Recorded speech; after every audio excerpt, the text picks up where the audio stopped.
Hi යාළුවනේ. ඉතින් කොහොමද ඔයාලට? සෆු ව්ලොග් වෙත ඔයාලව ආදරෙන් පිළිගන්නවා.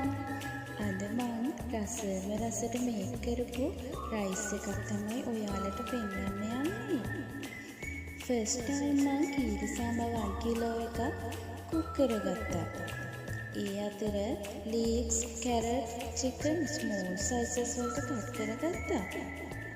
ඔය අතරේ බිත්තර 2යි චිකන් ටිකක් ෆ්‍රයි කරගත්තා. ඒ ටික වෙනම අරන් තියාගෙන ඊට පස්සේ ගාලික් ටිකක් ෆ්‍රයි වෙන්න තියලා අර කට් කරගනිපු ලීක්ස්, කැරට් ටිකත් නෝමලි ෆ්‍රයි කරගෙන කලින් ෆ්‍රයි කරගනිපු එග් ඇන්ඩ් චිකන් ටික ඇඩ් කරලා හොඳට මික්ස් කරගත්තා.